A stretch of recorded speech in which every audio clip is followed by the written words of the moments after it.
There are over 2 billion Christians in the world, and there is a growing segment of the world that adopt Bitcoin. Over 10 million people are using Bitcoin, and millions of these individuals are Christians. This growing overlap of these two segments is a wonderful evangelical opportunity for Christians and a fantastic adoption opportunity for Bitcoiners. Hello, everybody. Luke Brails here, and I'm looking forward to today's discussion. I'm going to enjoy it very much, and I hope you all enjoy it as well. I have three wonderful guests here with me today: Andy, Scott, and Dan. All four of us here are Bitcoiners, passionate Bitcoiners that are working in Bitcoin, and also Christians. And with the exception of myself, everybody in this room, all three of you, are dads as well. And so hopefully today's discussion is going to be insightful, useful, entertaining, and hopefully helpful. Because I think that all four of us in here understand that people, everyone in the world, not just people in Bitcoin, but everybody in the world needs to hear truth, and everybody in Bitcoin could benefit from having more people using Bitcoin. And we think that Christians are a very prone group to adopting Bitcoin because of Bitcoin's virtues and philosophy. So, without further ado, Andy, Dan, and Scott, thank you for joining. I appreciate it. Thanks for Happy to be having us. here. Thanks for having us. Awesome. Well, let's start one at a time. Dan, could you introduce yourself and what you do? Share as much as as little as you like, but give everyone a sense of what exactly you do. Sure, it sounds good. Yeah, I'm Dan Sherman. I'm Canadian. I live not too far from Toronto, up here in the Great White North, and I work in my full-time ministry with what's called Power to Change students. Power to Change is the Canadian version of Crew in the U.S. We've been around for about 50 years up here, and I'm what's called the Field Strategies Director. So I oversee all of our in-person ministry that happens across Canada. We're on about 50 campuses, continue to expand onto different colleges, and CEGEPs, which is the French version of kind of like between high school and college. Um, and so, yeah, that's my day job. I'm a passionate Bitcoiner as well. I wrote a book that came out a few months, well, maybe like 8 months ago now, called "The Gospel According to Bitcoin," alongside Jordan Bush, and been enjoying to see how I love connecting the dots between Christianity and Bitcoin, and it's been fun to see people read that and get back to me and tell me that yeah, they've started to walk closer to Jesus or renewed their life with Jesus as a result of seeing some of those parallels between Christianity and Bitcoin. So, yeah, and then also with these guys, we're part of Christian Bitcoin Consultants, which is kind of a startup company where we're seeking to help Christians, especially in their journey towards understanding Bitcoin. So that's me in a nutshell. Awesome. Thanks, Dan. Andy, would you feel free to introduce yourself? Sure. Unfortunately, your wonderful, beautiful background is blurred out right now, but Andy has an I excellent mean, Bitcoin it's themed office. let's see if I can. Yeah, I'll show it for a moment. There you go. Oh, Look you at can't that. even see. Yeah. So Love it. starting with, my name's Andy. I've first heard about Bitcoin in 2017. I ran a Bitcoin ATM company. That's that one right there. You really can't see it. That's a poster that we had in 2018, 2019. Uh, there's an immense mess as well as our small collection of eggshells. So I'm just going to go ahead and blur that out again. Um, but yeah, so on the personal side, I run an IT company of my own, supporting small businesses so that they can be efficient and secure in what they do. I do all the things that you have to do if you're running a business, but you didn't start your business to do: setting up computers, setting up accounts, backups. Um, I do accept Bitcoin at my company. Nobody's taken me up on that yet, but someday that'll happen. I have a wife who is due in about 2 weeks with child number six. And yeah, that's the personal side. Then on the Bitcoin thing, um, first heard about Bitcoin 2017. I've run two failed Bitcoin meetups so far. I did a Bitcoin ATM company for about a year and a half. I worked at a bank that was developing a Bitcoin product. The OCC kind of put the kibosh on that about 4 years ago. And now I just talk to anybody who will give me the time of day. I love talking about Bitcoin. I think it's an immense tool for freedom and for finances. And I think that the church should be aware of it and should use it. Thank you. And Scott? Yeah, I'm Scott. I have a wife named Vanessa. We have 8 children, and we live in Kentucky. So my background is primarily in biblical and theological education, specifically teaching biblical languages, Hebrew and Greek. So nothing related to Bitcoin.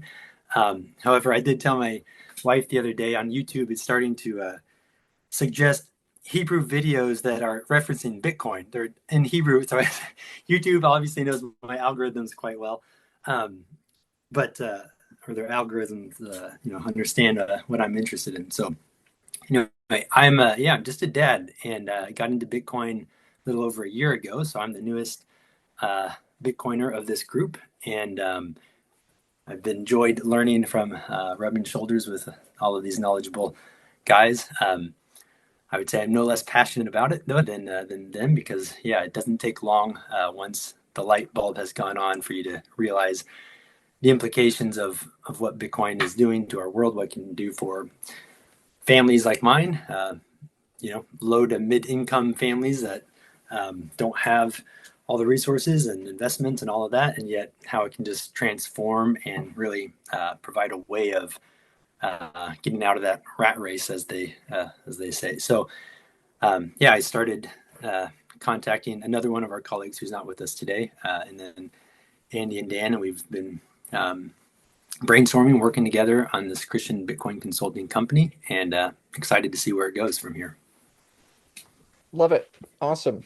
Now, obviously, as most people watching this know, or presumably, there are billions of Christians in the world, and there are a few million people in Bitcoin in the world, right?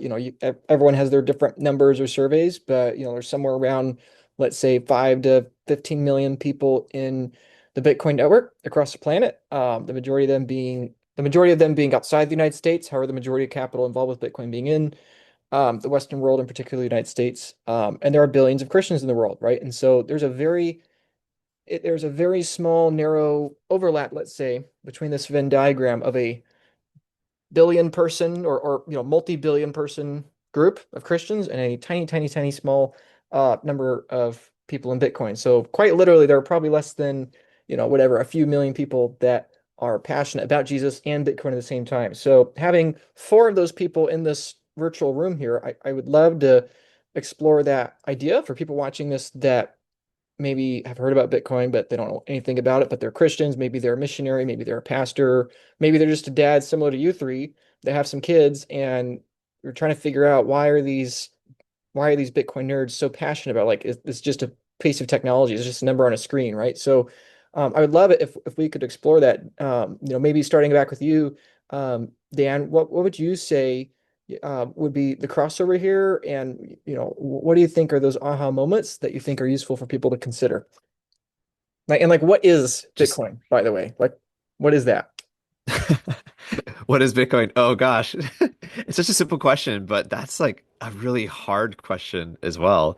I mean, it's just zeros and ones on a computer. It's code. And yet it's the invention of digital scarcity, maybe of scarcity almost of any kind. And um it allows us to transact without trusted third parties across space and time digitally, which is kind of sounds just like, okay, it's a technological invention. What does that have to do with Christianity? Maybe I'll answer that question by giving a bit of my story of how I fell down the rabbit hole. So back in 2020, I was really thinking through like what's happening with our financial world. I'd been in real estate and had gotten um, gotten a few rental properties at that point just to try and supplement my income. Similar to Scott, I'm in full-time ministry. I'm not going to make a lot of money through my career, and so I'm trying to think of what are some other sources of revenue, ways that I can secure a retirement one day, that kind of thing. And so I kind of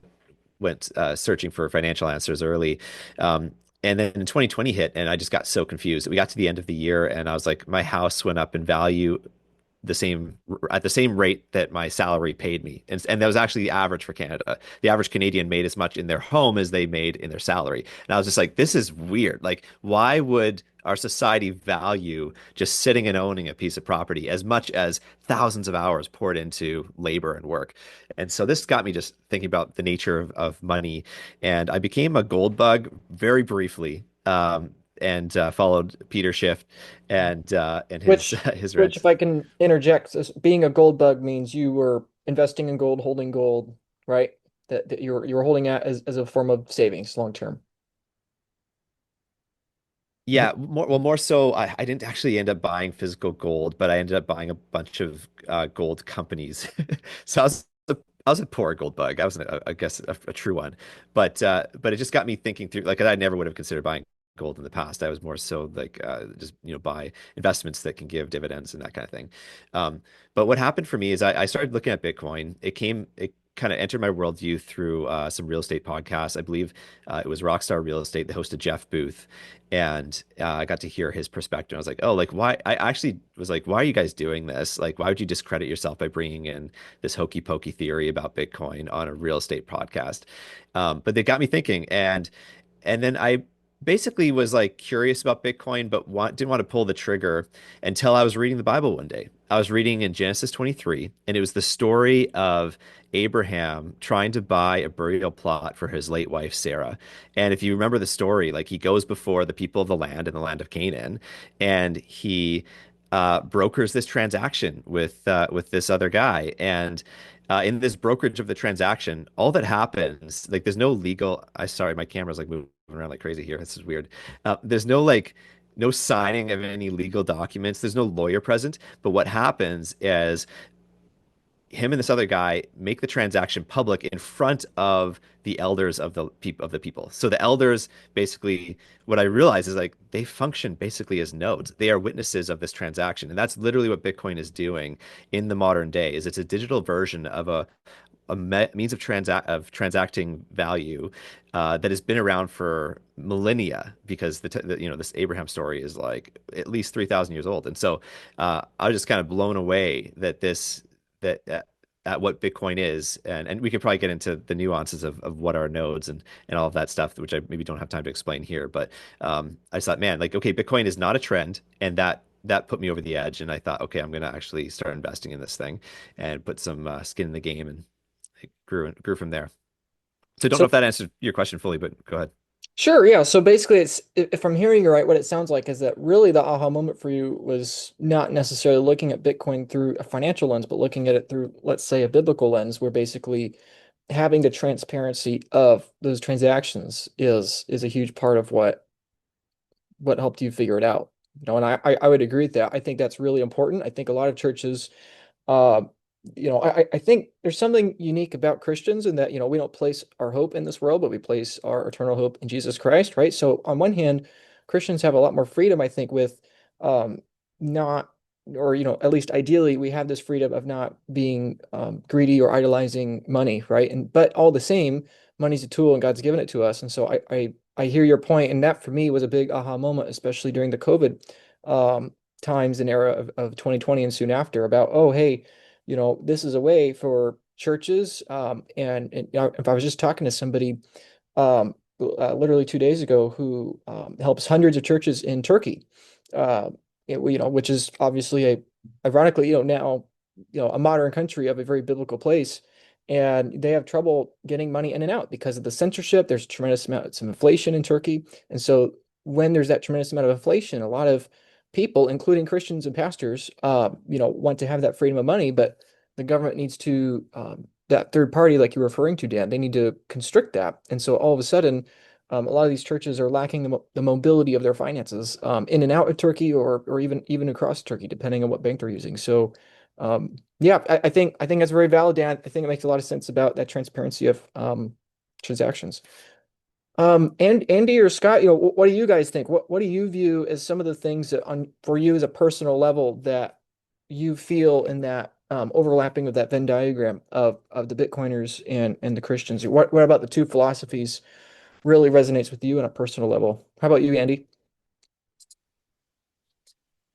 So it actually took me a really long time to feel comfortable as a Christian being so, obsessed about Bitcoin as I was. Largely because of, I think, improper beliefs that I had about money at that point. But it was so yeah, I first heard about Bitcoin in 2017. It was late 2017.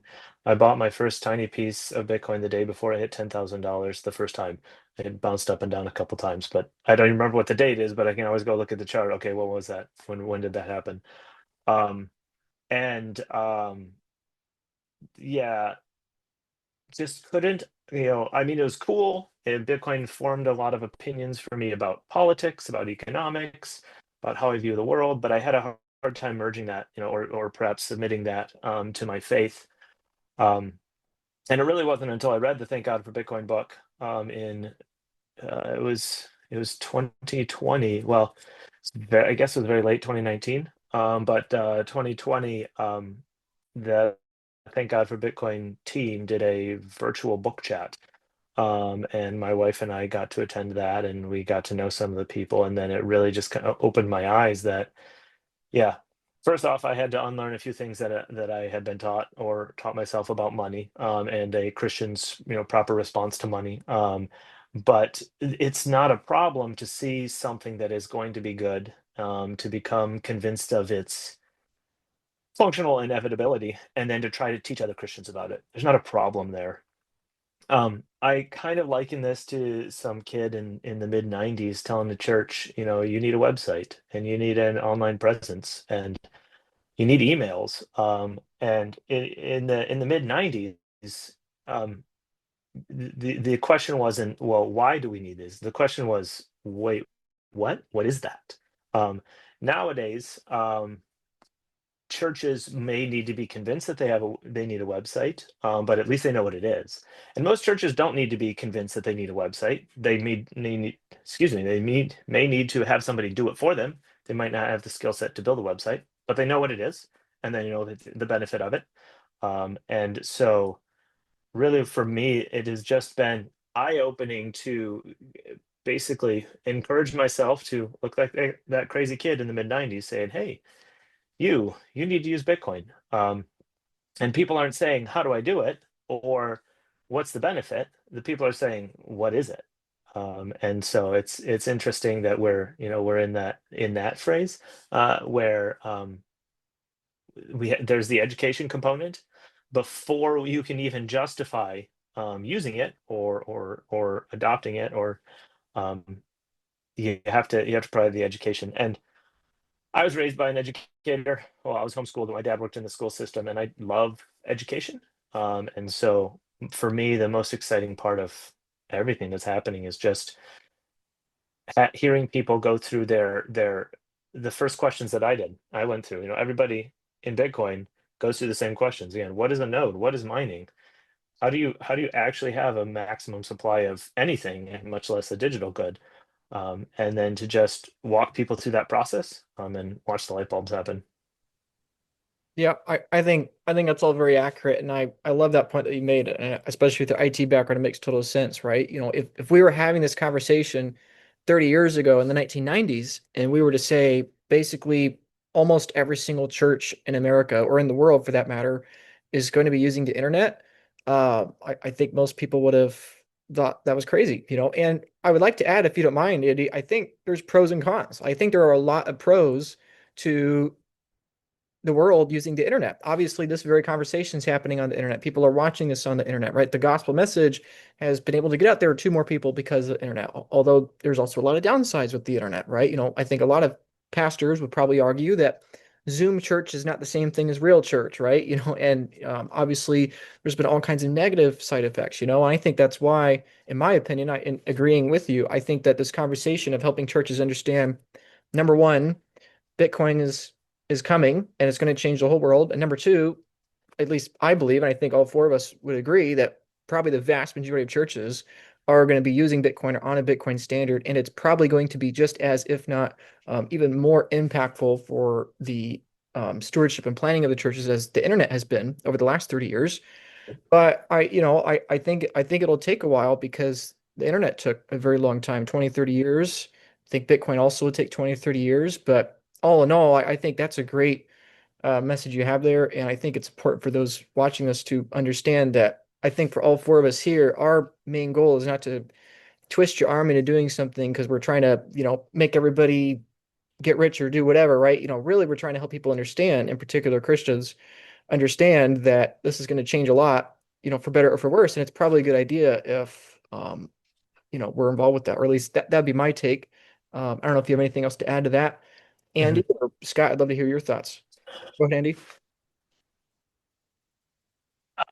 You broke up there just a little bit, so I'm Oh not yeah, sure what that last question was, but I did have a follow-up thought on the 20 to 30 years thing, where, yeah, in the 90s, I mean, when email first came out, if you wanted to send an email, you had to know how email worked. You have to know how the protocols work.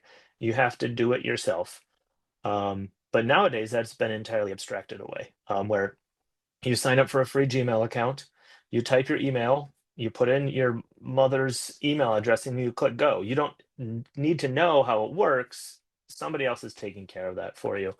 I think that there's the potential where when we get to the point where every church and every individual is using Bitcoin, that it's possible that they won't even know it's happening. It's possible that they may know that they're using it, but this system has been so abstracted away, through either layers on top of Bitcoin or just software in front of Bitcoin, that you don't even need to know, what it is or how it works. You don't have to understand the Bitcoin protocol the way you don't have to understand the email protocols. So that, um, it's just a seamless thing. Even like right now with what Strike is doing, with their API, I have US dollars in my account, I send it, it's received as US dollars, but it runs over Bitcoin, but nobody has to see that. I just see a seamless experience. I don't think it'll all look like the Strike app, but I think that much of the hesitation of, I don't know how emails work, or I don't know how Bitcoin works, just completely gets abstracted away, and somebody else takes care of that for people on the institutional level, as well as the individual level. And again, anybody can run an email server if they want to. You can do that now. Just follow the protocol rules and you're in. But most people, that's not that they don't see the benefit, and somebody else will take care of it for them. Yeah, I fully agree with that. And Bitcoin has already gone through that. It's much more usable now than it was 15 years ago. And I think that's why it's important for Christians and pastors in particular to understand this, is because, to your point, Andy, as this gets more user friendly, it's going to absolutely explode the number of people using it. In my opinion, people's number one reason why they don't use Bitcoin is, in agreement with you, they don't understand how it works. But once you remove that friction point, obsolete that barrier, I think it's going to be an explosion of both Christians and non-Christians adopting Bitcoin. And I think that it's going to not necessarily blindside, but I think it's going to be very useful for pastors and Christian leaders to have had experience with already and understand what's coming. So Scott, we haven't heard from you yet. What would be your what strikes you on a personal level of the overlap between these two things of the truth of Jesus and what we would argue is the truth, monetary truth, lowercase truth of Yeah, Bitcoin? yeah. So unlike Andy, I don't have the IT background. So that's all been a learning curve over this last year, and still trying to understand a lot of it. Thankful for guys like Andy that I get to work with. But my first introduction was a friend of mine who recommended the book Andy referenced, Thank God for Bitcoin. And so I guess my first introduction to the idea was from an explicitly, theological perspective. And Jimmy Song, he does more than just that in the book. He gives a full, history of money, of economics. He lays out, a lot of the principles of Austrian economics, which I think in large part align, with biblical principles. But I think that's what just struck a chord with me, as a Christian father who's, playing my little part in, this corner of the kingdom to build God's kingdom. And yet everything that I do, everything I'm involved in, and I would say if every Christian, whether we're trading, building businesses, starting families, trying to save, like everything we do, it depends on money, right? It depends on, finance, like a financial, like underpinning. Just the monetary system runs through everything. And so when you are born into a system that is inherently against you from the sense of, inflation stealing your life's work, as you can't save when they're printing money and it's taking away what you are working to do. You just feel this impossibility, like, God, how can I ever accomplish anything? How can I build your kingdom when we need money? And I've worked for multiple nonprofits and have many times run into this barrier of funds, and our funding is decreasing, and I think the whole world is really feeling that pinch because as the debt just spirals out of control, I don't think it's going to go in any other direction but the way that it is. Our purchasing power is just getting weaker and weaker. And so I think for me, the book, Thank God for Bitcoin, helps to connect so many principles that anyone who's familiar with the Bible would understand. Thou shalt not steal. You have multiple commands on using just balances, right? Unjust balances where they would rig the scales, to benefit the one who's running it. That's an abomination to the Lord, the Bible tells us. And so when you start realizing, like, oh, this is, the, maybe for lack of a better term, the matrix in which we're all born, like this is the system. And we haven't had a way to get out of that system until 16 years ago, with the introduction of Bitcoin. And so this decentralized way to save your wealth so that you can use it later, or save your time and energy, use it down the road, or be able to transact without, a centralized authority, third party, government, anyone like that, being able to, and we're just seeing this even in recent events as we're recording this, just the opposition that people who are speaking truth met, and yeah, just constantly.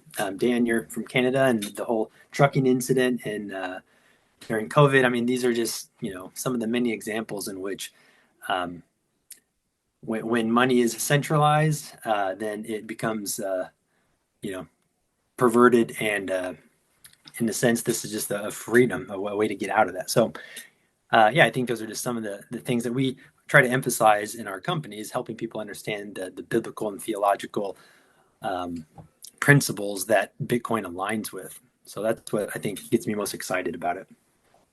Yeah, I think that's a really important point you make about the honest weights and measures, um, and the significance with that. Is why I think a lot of people don't really understand Bitcoin, is because they're looking at it from the perspective of dollars, or from terms of what I would argue, what all of us I think would argue, is dishonest weight and measures. And so it looks like Bitcoin is always moving up and down because you're pricing it in terms of dollars, right? It's like having a ruler, but you're pricing it in terms of qubits, and you're picking a different person's arm every week, and so of course the ruler looks like it's moving around, but it's actually the frame of reference you're measuring from.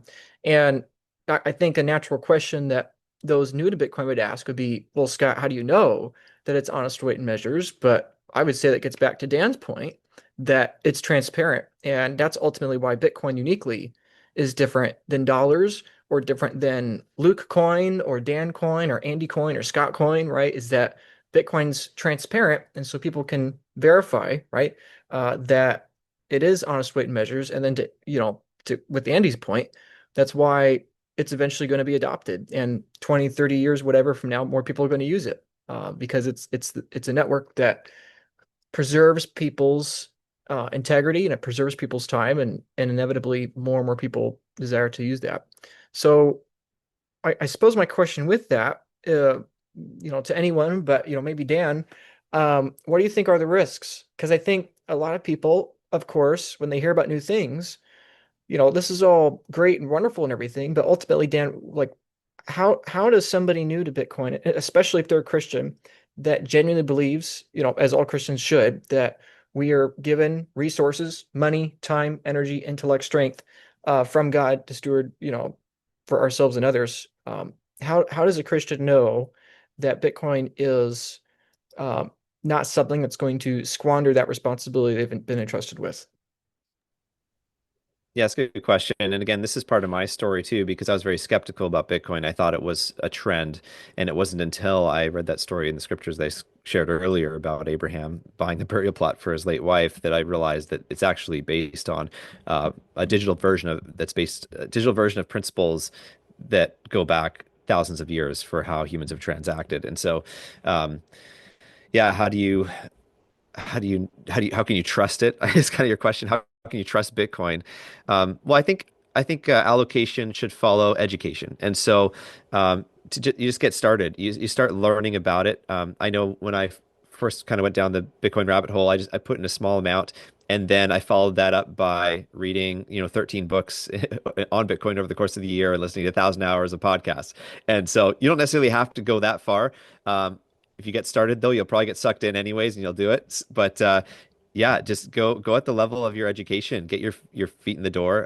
I know what's the saying? People always say like get off zero. I think Luke, you say that a lot. Get off zero. Like just get your foot in the door with a little bit of Bitcoin, and then uh, what's the passage word? But basically, it's, our hearts follow our money in some ways, and so when you actually allocate a little bit of your finances of your energy your stored energy so to speak to Bitcoin, then you're going to naturally be more interested and you're going to have skin in the game for finding out what exactly is this thing. And so I would say put a little bit of a toe in the water first, see how it feels, and then educate yourself and stay away from altcoins. I was going to say something else. Stay away from altcoins. The competition. Yep. The And competition, yeah. right. Recognize that Bitcoin is actually unique, and there's a lot of education on that too. Well, I think, I think again, go back to Andy's point. I'd love to hear from you again, Andy, but I think, something that a lot of people aren't aware of, and this gets back to the user experience problem, is that in the very early days of the internet, there were multiple internets. In the very early days of the electric grid, there were multiple different electric grids. Now today, there's one electric grid, there's one internet system, and Bitcoin, I think all four of us would agree, has for well over a decade now proven itself to be the dominant form of a digital proof of work, meaning energy backed currency system native to the internet. So I think that I fully agree with you, Dan. I think for most people, um, everything is a cost, and you either have to put in hundreds, if not thousands, of hours of education to really understand it intimately, like Dan and pretty much everyone on this call has, or you can just start with $1, like $1 of Bitcoin, touch it, feel it, and that direct, tangible experience, I think is going to be worth way more in terms of return on investment of time. And I think that builds a lot of confidence. When people see somebody else standing on a bridge, they don't have to know how the bridge works. They just see it works. And that builds a lot of trust, I think, over time. So, Andy, do you have something to add? Yeah, my first thought about that is it's unfortunate that Bitcoin is inescapably a money, because Bitcoin as like the monetary, the investment argument for Bitcoin is the least interesting part about Bitcoin. It's the least useful one, but it is inescapably a money. Skin in a game is a real psychological phenomenon. People care more about something when they have something vested in it. It's either money or it's time or it's people they love, or it's maybe they've just spent too much time on Facebook, but they've invested something in it and they have skin in the game. They care about that thing more. And so, like, yeah, if you can skip a coffee sometime in the next week to buy $2 worth of Bitcoin, do it, because then you have monetary skin in the game and you start thinking and you start actually thinking about these questions. Okay, now that it's gone from $2 to $2.10, what does that mean? Now I heard a podcast. But like like Bitcoin as a money is the least interesting part. Bitcoin as a freedom technology, we'll talk about that all day. Bitcoin as a tool to equip the church, that's really cool. Bitcoin as the money, I'm not here to tell people to buy Bitcoin. Um, I'm not here to tell people buy Bitcoin in order that they can sell it for more US dollars. But it's inescapably a money. It's got an exchange rate. So I have I have to balance those when I'm talking to people. Like I couldn't care less about the price, but the price was entirely my entrance into Bitcoin. I bought Bitcoin to get rich. It didn't happen, and somehow I'm still here. But like there's a bit of a conflict there, where the price is the first thing and then the last thing that you talk about, but the stuff in the middle is more important.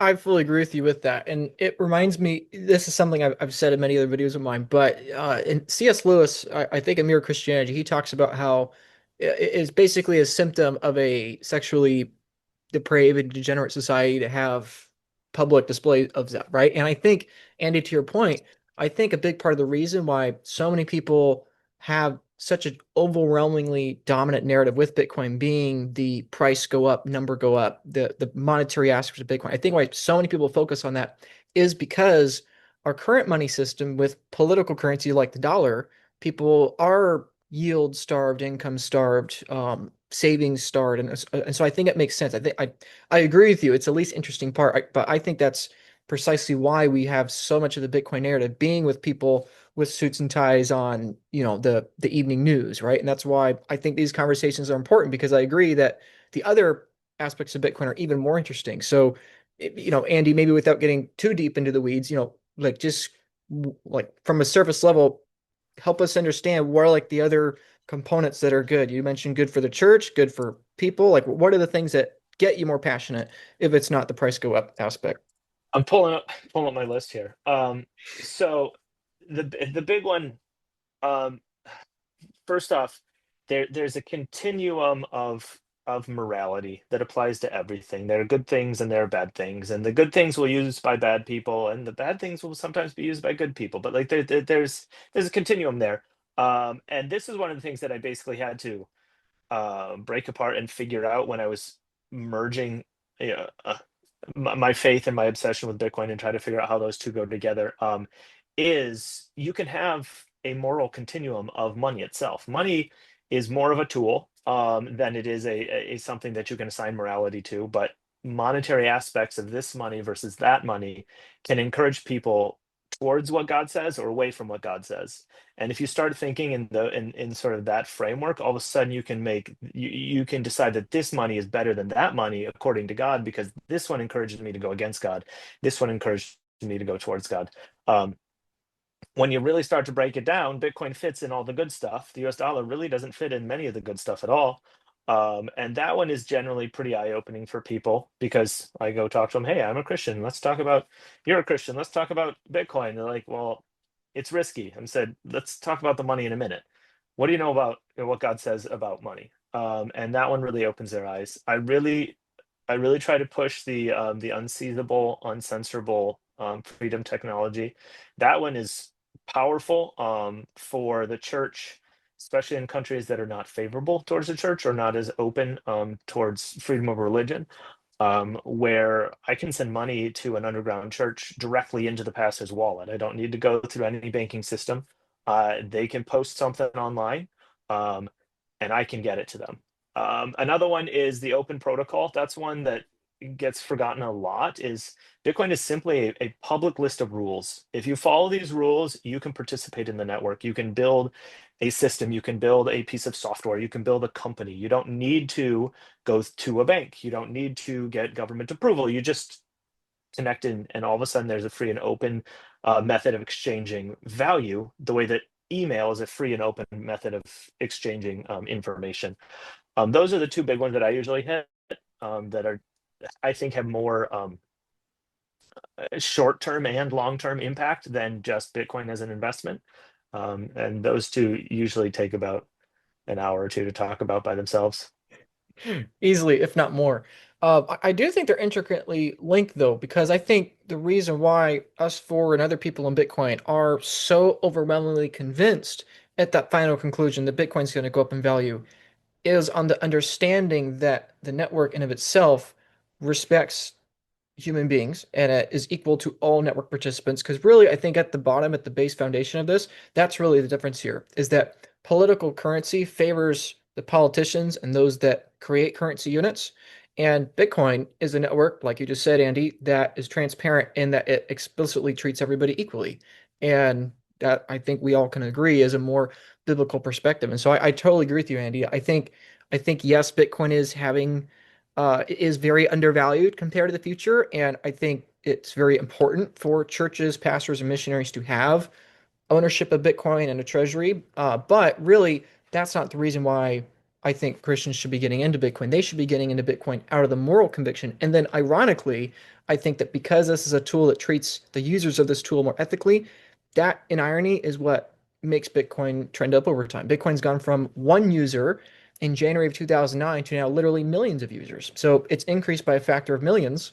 Over the course of the next 20 years, it'll increase by another factor of, let's say, 500 to 5,000.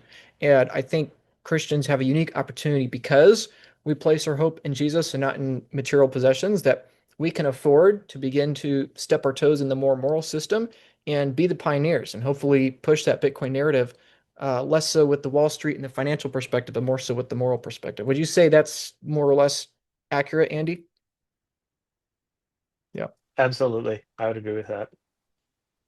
Scott, do you have something that you'd like to add, or that you would like to share?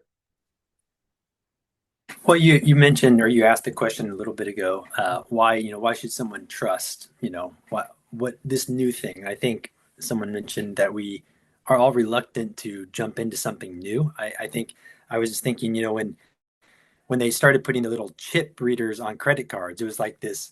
Everyone was kind of concerned about security. Like, you mean you don't even have to swipe it; you just touch it, And in those, like any kind of new technology, there's always this like fear. And I think going back to what Dan said, just the education piece is super important. That's why we're trying to do what we want to. What we're doing is educating people, because when you really start understanding the first principles of Bitcoin, the fundamentals of it, like what about it is superior monetary properties than anything we've ever known. And then you start looking at our current system and the alternatives. It's like, why would we have a system for the last 100 years where we've lost 99% of our purchasing power. Every year prices are going up. It's not because things are gaining in value, it's that we're losing the purchasing power of our dollar. Dan mentioned his house going up. It's like families can't buy houses now, most families.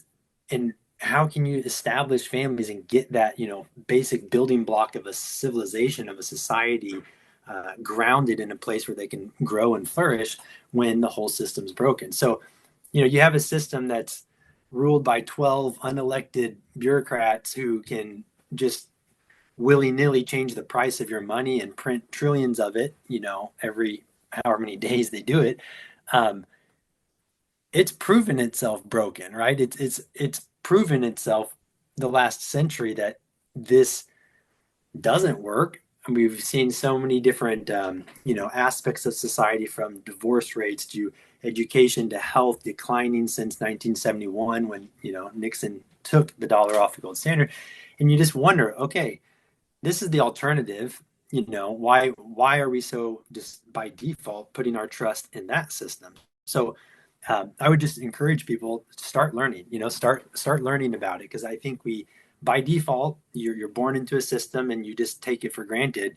But when you really start peeling back the layers, it raises all sorts of concerns that might drive you to be interested in learning about this new technology. Yeah, for those that are newer, they may not be quite following what Scott's saying with the aspects of society decaying when we went off the gold standard in the 1970s. But I think just to summarize that maybe is that basically it's the monetary aspect of this moral relativism versus objectivism, right? A lot of people have this, everybody has their own truth kind of moral relativism thing, and when the money in the 1970s and now since then has become more and more relative, right, from day to day and from person to person.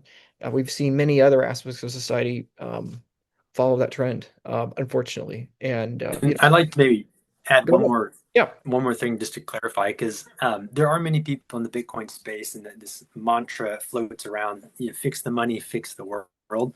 And I think I speak for all of us here that ultimately Bitcoin is absolutely not, the savior of mankind, and it's not the savior of the world. That is Jesus Christ, who alone could do what he did to fix a broken race of people. And so I think we all agree with that. Ultimately, the moral component of our world doesn't come down to money.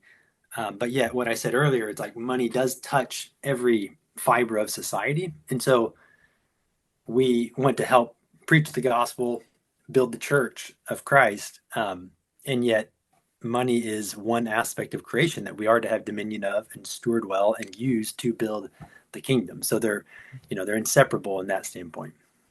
Yeah, Just to add on that. yeah, if Oh you yeah, don't, I go ahead, just Scott. wanted to say, Go ahead, Scott, Luke. I really appreciate you sharing that because I think that is at least half of the importance here. I mean, infinitely important on a long enough time scale, right? But I think all of us we want to see more churches, missionaries, pastors adopt Bitcoin for the ability of lack of censorship, for saving purchasing power and all that. But like we were starting this conversation with, there are billions of Christians that need to hear about Bitcoin. But if Bitcoin is this kind of monetary philosophy that's already changed millions of lives, and it's on track to potentially change hundreds of millions in the coming decades. Like the way I like to frame this is that Bitcoin is kind of like its own country. And Jesus commanded his followers to go and love the people of all countries. And so I think that's a really important point, Scott. And I won't, I'd love to hear what you have to say, Dan. Yeah, I just want to add on that and just say like the idea that the moral implications for Bitcoin are huge. We have the idea of honest scales, right? Like the Bible says, "Thou shalt not steal." The fiat money system, it steals from us. Like you have these 12 kind of random people in the Federal Reserve that are choosing the price of money kind of somewhat arbitrarily. Like they're looking at data, they've got all their PhDs behind them, and their super fancy, multi-billion dollar building that they're building.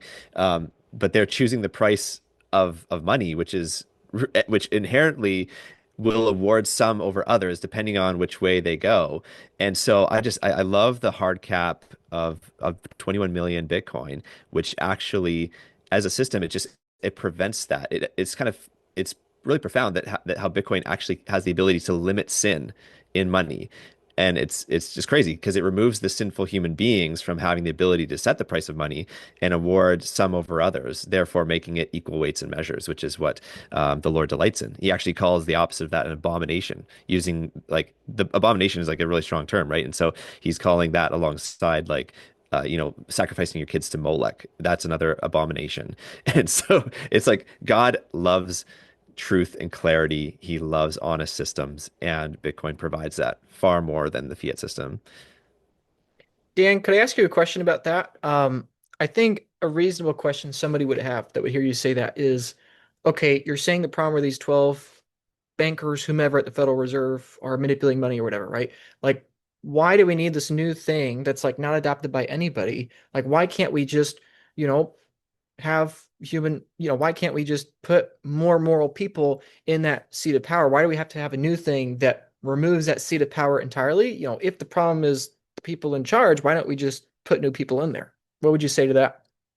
Yeah, that's a good question. Yeah, it's not so much the problem that these 12 people are more evil than anyone else. You could replace them with other people, but the problem remains in that the incentives are misaligned, that they will inherently just award, give more favor to people who are maybe like them, because that's just how human instinct.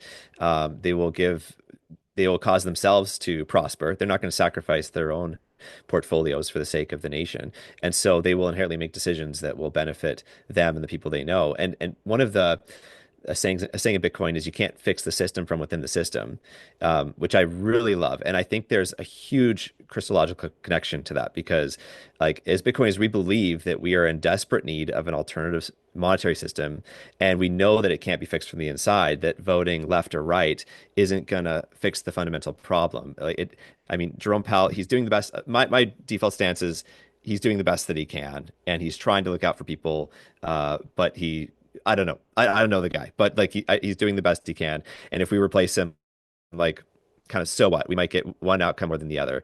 But I think as Bitcoiners, we understand we need another system. We need outside intervention to come and save us. And when I start talking like that, you probably start thinking, what does Christians have to say? They have we as Christians we believe we need outside intervention to save us. Christians understand, that we can't save ourselves from our sin. And so we need outside intervention. We need someone who's perfect to come and to actually pay the penalty for that sin.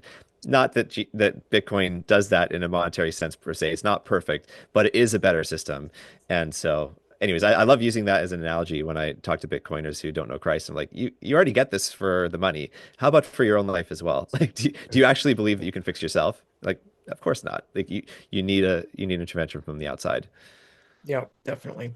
And I'll add one thing that's just really an aside, that many people don't know is that the Federal Reserve is a for-profit institution that exists to make money for its shareholders. Like, it's the assumption is that it's working in our best interest, but the incentives are not there.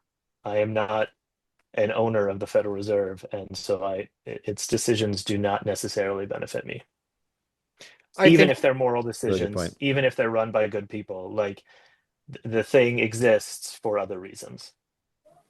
Yeah, I think that's a great point, Andy. Thank you for adding that. I agree with what you guys both just said. Ultimately, this is political money that the country is using, and it's going to last, I think, for a very long time.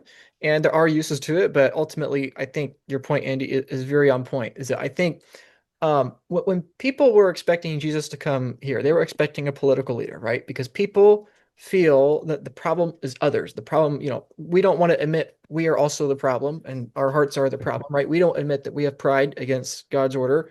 And so we want a political solution to get the other out so that we can put ourselves in. And I think, Andy, that's a really good point that having the world's money being based upon the decisions of individuals within a effectively corporation is not a good plan because even if you fill a corporation with moral people, eventually it deteriorates, right? We could have a new monetary system, and we could have us four being the four guys in charge, and inevitably, eventually, that would still lead back to ruin because either one of us four would become corrupted, or likely all four of us, or we're replaced with people that eventually would. So, in my view, it's essentially a certainty, and that's the beauty of Bitcoin is that the other tokens, and I think a lot of people justifiably are very skeptical of Bitcoin because they've seen lots of the copycats of Bitcoin collapse or die or because they're Ponzi schemes or they're scams or they weren't transparent. And I think it's important for people to understand that the Federal Reserve and the current political currency system has a lot more in common with that than with Bitcoin. Those two things are within their own set of the Venn diagram, and Bitcoin is elsewhere. Yeah. Yeah. Yeah, Tuttle Twins. I don't know if you guys have seen the little Bitcoin. I think there are 2 episodes on it, but there's a little catchy song in there that I think encapsulates that. They say when money is controlled, money is corrupted, which might be, just a simplified version of the Lord Acton, who said, power tends to corrupt. Absolute power corrupts absolutely. And if you are in control of the money that basically governs the entire world, the world reserve currency, and you have authority over that, um, given our fallen human nature, it's pretty unavoidable that that's going to not, not serve humanity in an equal equal way. Right, right, for sure. Now, I want to make sure also in today's discussion, especially for those that are newer, we want to give plenty of practical applications because it's nice to have all these philosophical discussions that I know we could go on for hours and hours at very deep levels in 1,000 different directions. But what do you guys think are ways for a just regular Christian, a parent, pastor, a missionary, other Christian media person, whomever it is, what do you think are practical ways that they can start on that baby steps of learning more about Bitcoin from how Bitcoin can benefit them or their organization, but also how they can evangelize either differently or in a new way or an additional way to people that are using this technology and are voluntary citizens of this kind of concept of a country, I suppose, right? What would you guys say are practical steps? I think we already covered one excellent practical step that was brought up earlier, which is get off zero and have hold that first dollar of Bitcoin. Just let it sit there because even if it's a very small amount of money, as it sits there over a period of time, it'll come to mind more. So I if I could start, I think that's an excellent step, and we're trying to do that in this video today and everything else. There'll be information in the description below and associated with this video, but ultimately, I think getting off zero and owning that first $1, $5, $10, $100 of Bitcoin, some amount that is equivalent in value to the time that you've spent in hearing us talk about this. I think that's an excellent first step. But whoever wants to take it from there, what do you think are practical ways Bitcoin could benefit Christians or the organizations they're with? And what do you think are practical ways, either in the present or especially in the future, where those Christians will be able to um, be of use and hopefully of light to those in the Bitcoin arena?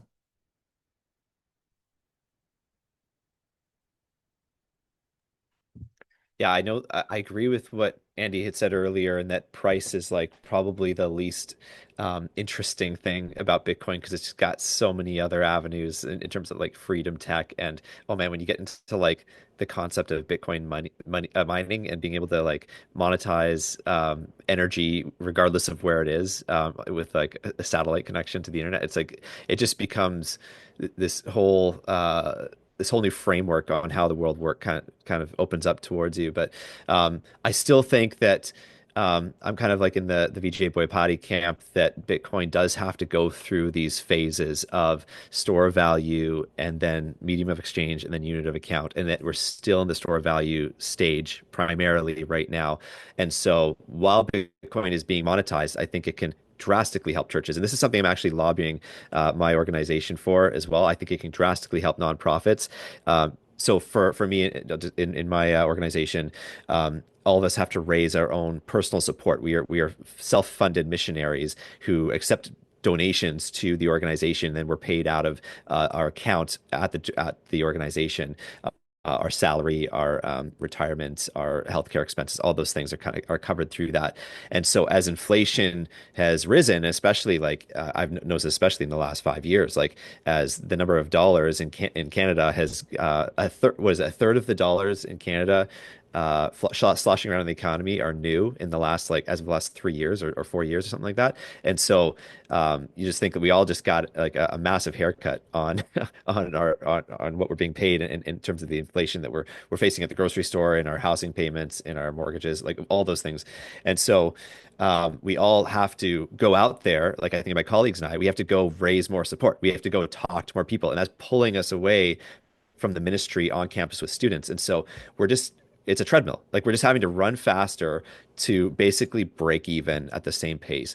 And so I'm lobbying for my organization to start adopting Bitcoin to receive it as donations and also to hopefully actually allocate some of their balance sheet to some kind of long-term Bitcoin trust so that we can safeguard missionary salaries for the long haul. I would love it for even right now, like we don't even offer an RSP. I say RSP. What is the equivalent of RSP in the States? You guys have what is it, IRAs, investment 401ks. IRA? I think it's your IRA. Yeah. Yeah. Or sorry, 401k. And so like saving for retirement is they're not even allowed to, we can't even allocate into Bitcoin. So in order for my matching portion within Power to Change, I have to actually withdraw it out of the Manulife and put it into Quest Trade, and then I put it into my RSP there, and then I can get into Bitcoin proxies to try and make up for some of the uh, just yeah to get exposure to the price gain, because I think Bitcoin again is going to be skyrocketing here again in the next like 10 years or so as it goes through the store of value phase. And so I really I have a heart for other people who are in similar situations to me who have to raise their own personal support, or churches who are funded by donations. Like how much further could your ministry go if you weren't having to constantly come back to your people and say, can you give more? Can you give more? Can you give more? When they're making less themselves, and instead you actually stored it in something that appreciated in value, and then you could pay all your employees out of that pot and just have longevity. And so that's where my heart's at. I love that. Could I add some numbers to that, if you don't mind, Dan?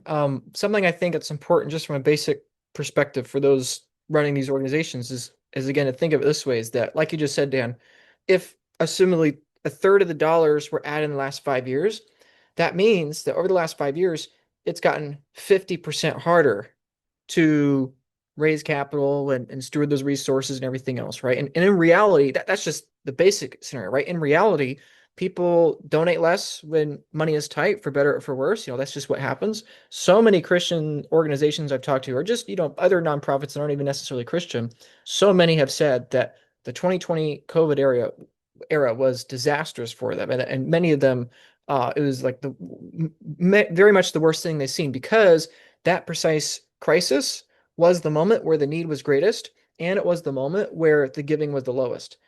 And so I think, to your point, Dan, I think that's really important. I would suggest for those watching us, I think this would be a logical first step, is to ask yourself, just in general, how much of your resources that you're raising are there's a time and place for everything, like Ecclesiastes says, right? And so how much are you using to give and serve today, and how much are you setting aside to protect yourself and everyone that you're serving and everyone on your organization for those rainy days, where the dollars coming in shrinks, where and also the need grows, right? So I think having some percentage of that long-term savings diverted to Bitcoin, I think is really useful. And so I think one way to think about it from a numerical perspective is, let's say in that scenario, Dan, let's say somebody has 10% of their long-term stash or long-term savings in Bitcoin. Well, in that scenario where it's getting 50% more harder, if you had 10% in Bitcoin that's preserving its purchasing power compared to the dollars that are being printed, now it's only 45% harder instead of 50% because that 10% allocation preserved that. It preserved that 10% of that 50%, right? And so really, I think the question then becomes, just as a matter of conviction, how much energy do you want to serve? If you want to conserve more energy, you take a large amount of your pot of savings and save it in Bitcoin instead of political currency. Or if you're not as convicted yet, that's okay. Start with a smaller percentage, but ultimately, which is easier and more effective, to try to find 10% more volunteers or 50% more volunteers every 3 to 7 years, or to preserve some of your wealth on that balance sheet. So anyway, I'll end my interjection there. Scott or Andy, what would you guys say are practical applications that people should be thinking about? I, in a previous life, worked in compliance and risk, and so there's the risk matrix where first you look at the likelihood of something to happen, and then you look at the impact if it were to happen. So something might have an astronomically small chance of happening, but it's absolutely devastating if it does happen. So therefore, you have to mitigate it. You can't ignore it, even though it'll never happen. But if it does, it's going to destroy you. And so here in the U.S., what I'm about to say probably doesn't apply. We've got really great property laws. We've got pretty decent rule of law. Things are doing okay here.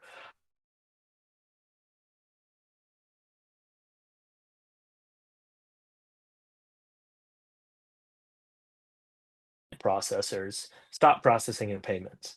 So, the First Amendment,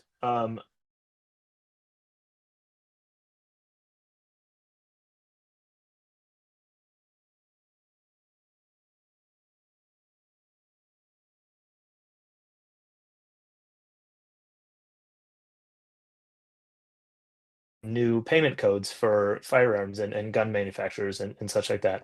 There was such an outcry that they rolled it back.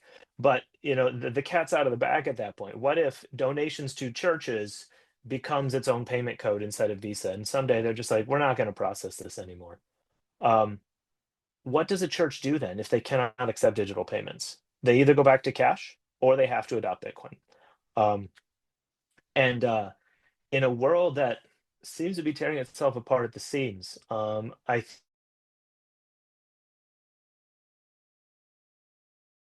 think used to consider that might happen to them. It's unlikely. Is an existential crisis where you cannot receive the funds that equip you to do what you need to do. So like super small chance, high impact events are something that a church needs to think about, and Bitcoin fits in there really well. Kind of like fire insurance, right? Oh, Yeah, yeah. yeah. Like so, I work in IT, cybersecurity insurance. There's a cost to EDR as an antivirus. Like, and the goal is 30 years down the road, you're like, wow, I threw all that money out the window because we never got attacked. Like, that's what you want to happen. You pay an insurance premium, and then you hope that you waste the money. But you have to pay the insurance premium before you need the insurance. I think How much that's better to waste the money on something that's appreciating, though? Right. I mean, yeah, I'd agree with that for sure.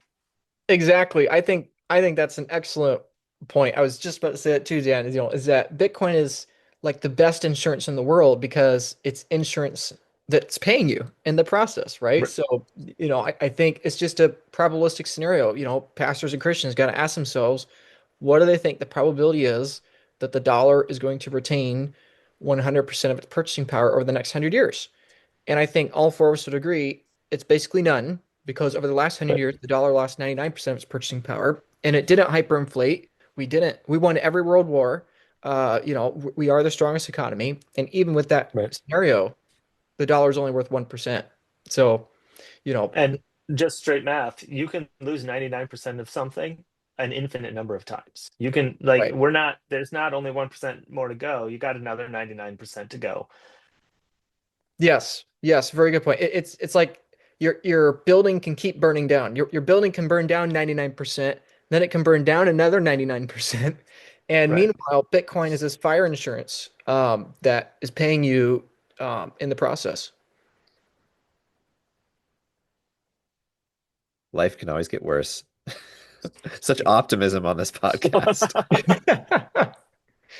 Well, maybe as we wrap up here, we should finish with the piece of optimism. I really appreciate all of your time today. I don't know if Scott or anybody else, what would you say are some of the optimistic things to be thinking about? Because ultimately, I think it is a branding problem. I think a lot of people in Bitcoin get labeled as the pessimist because we talk a lot about how things are in trouble and they're going to get worse and this and that, the other. But ultimately, I think ironically, Bitcoiners are really big optimists because we believe, despite the troubles, despite the horridness of everything, that we think there's a better future. And I think Christians, on a spiritual sense, it's a similar kind of degree. I think Christians, in many ways, feel the weight and burden of sin and destruction and pain in the world uniquely, deeply. And and I think despite that, having our trust and hope and faith in the bedrock of Jesus, I think is a part of what makes Christians really optimistic, or at least, ideally. So, any parting words or final words about optimism for the future, practical steps or implications, or things people should think about? Can I do one that's not short? Because Yeah, yeah, this go is for it. I'm totally getting on a soapbox. This is probably my favorite thing to tell people about Bitcoin. It's usually when we talk about mining and all the energy that mining uses. But right now, happening right now, there are communities in Africa. The stories that I know talk about Kenya. I think the company I'm about to reference is Gridless, but I'm not Yeah. entirely Yes. certain about Yeah. that one. So there are communities in Kenya that do not have electricity. They are right next to clean energy, hydro, that would be a great opportunity to produce clean energy, except for the communities would only eat a minority of the demand of the supply that the hydro company would have to produce and sell in order to make it economical to put the hydro there. So the community needs electricity, but doesn't need enough of it. The company wants to put hydro there, but can't make money. So it doesn't exist. And the Bitcoin miners, which the Bitcoin mining process uses all the energy that you hear, Bitcoin uses a lot of energy. It's the mining. The Bitcoin miners say, oh, but I'm going to drop my stuff right there. I will put it right next to your hydro plant. I will eat up, the community does 40% of your supply. I'll take the other 60%. You give me all you want to. I will monetize it. So all of a sudden, the numbers work out for the hydro plant. They put their stuff there. They start generating a profit. The community gets electrified, which is one of the first markers for improvements in society and in health. You need electricity. And so, like, all of this happens, and not only that, but it happens with clean energy. And then, as the community gets better and the electricity shows up and education happens and health increases, the community grows and demands more electricity, at which point the miners just shut their stuff down and they go somewhere else. Like, the Bitcoin mining is enabling communities that currently have no electricity to be electrified.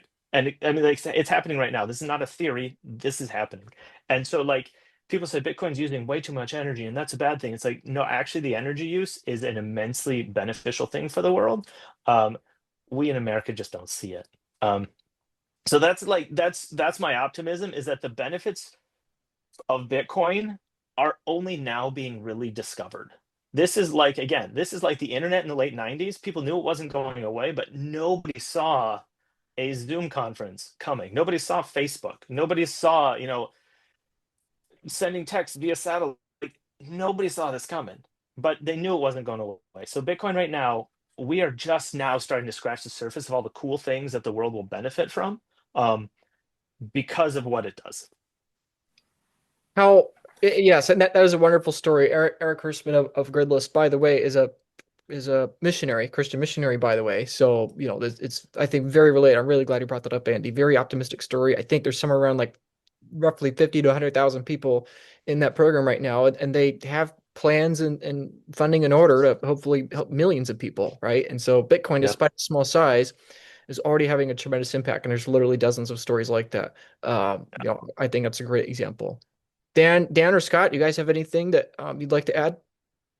I'll share one idea that's coming to my mind, and that is, Christ promised that I will build my church and the gates of hell will not prevail against it. And so, what does that mean? Well, he tells us later to pray, that his kingdom would come on earth as it is in heaven. And so we as the church, you think about the church in Jesus' day, he and his 12 disciples, and you do the math as far as, maybe several 100 million people in the world at that time, the church was just a speck. It was a grain of yeast, as it were. And yet the yeast is leavening the whole loaf. And you look at the church today, as dark as the world is, and as much evil as there is, especially as we've been reminded of in recent days, the church is much, much larger percentage wise in the world. And so part of that building process has been, technological advancements throughout history, whether it's the printing press, right? The Christian ideas, the Bible exploded in growth because more people were able to read,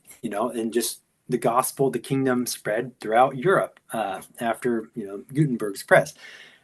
Fast forward to, automobiles, like we're able now to go to people groups in places that we never could have reached, prior to airplanes and other automobiles.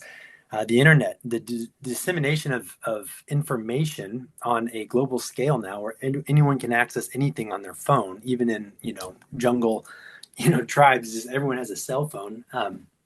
And so I think we as Christians, look at new technologies like Bitcoin or AI, and there can sometimes be a skepticism or a, cautiousness. And I think that's definitely warranted, particularly with AI perhaps. But I also, just as an optimist, see that these are things that are part of God's plan of growing and building his kingdom. This is humanity subduing the earth and doing things like inconceivable to, our parents, let alone to our first parents, Adam and Eve, and so I just think it's a matter of the church acknowledging this, harnessing it, and using it. Michael Saylor, who is not a believer yet, one of the biggest Bitcoin advocates, is like, will Bitcoin succeed? Well, I guess gravity could stop working.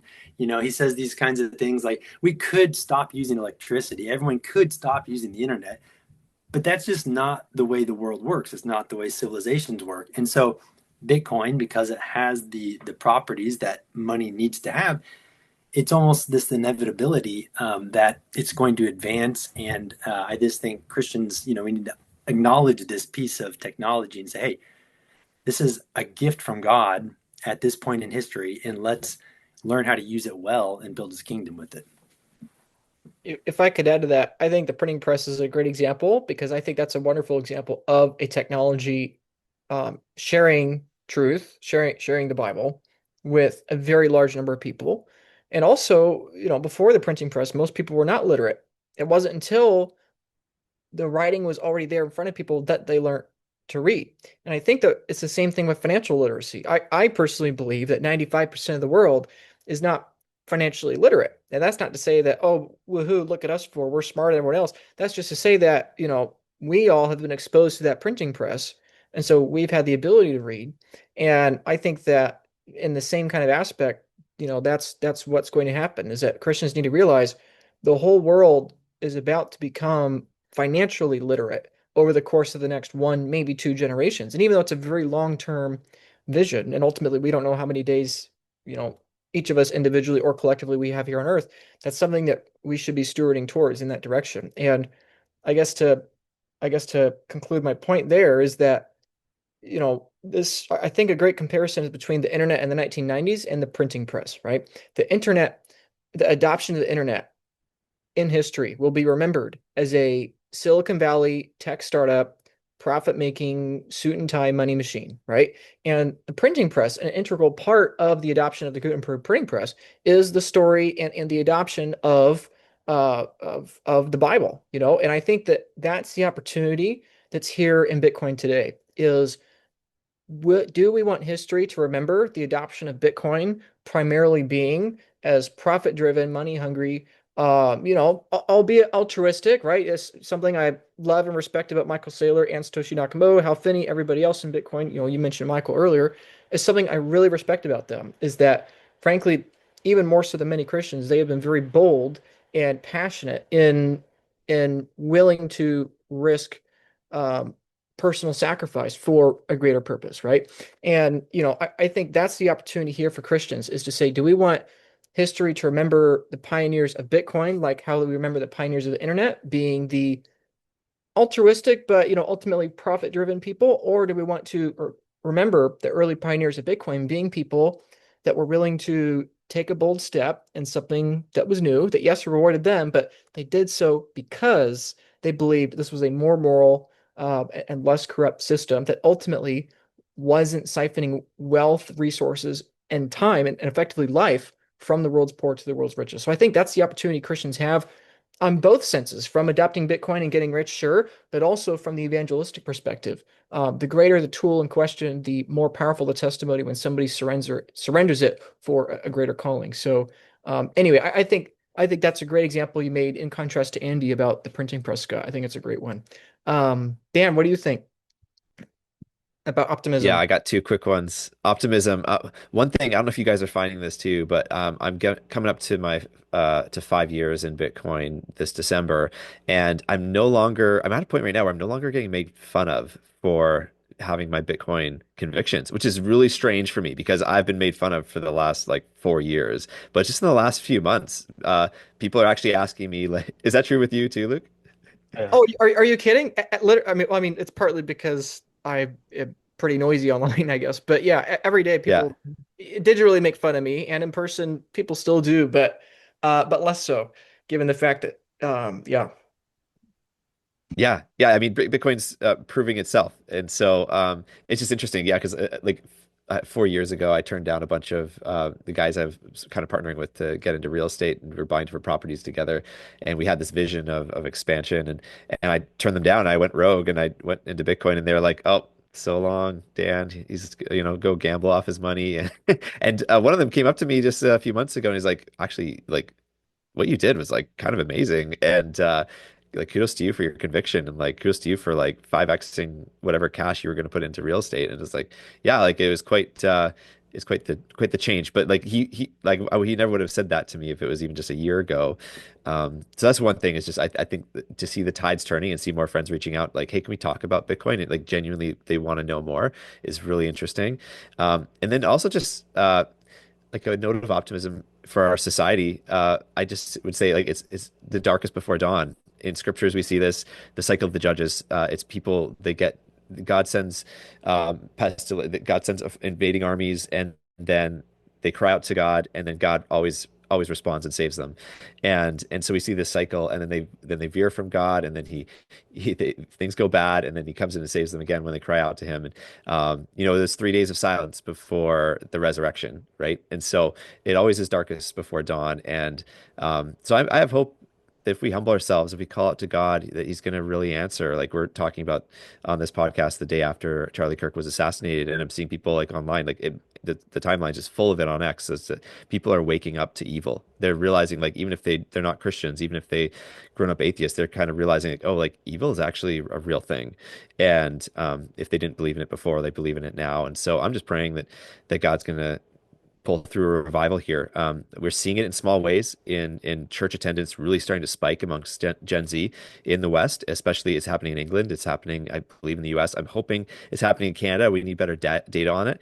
But yeah, I'm just praying that there'll be this massive turning to Christ. And with that turning will come spiritual and character transformation, but that there'll also be societal transformation. I believe Bitcoin is one of those leading things that could be amongst the things that bring change and actually help out the average person in a country, a monetary system that doesn't favor the elites, but that just favors anyone who adopts it. So that's what I'm hopeful for. Great. Well, thank you, everyone. I guess my final parting comment is to add on to that word you said, Dan, of humility. Andy, you got something? No, no, no, no. Oh, okay. I got it.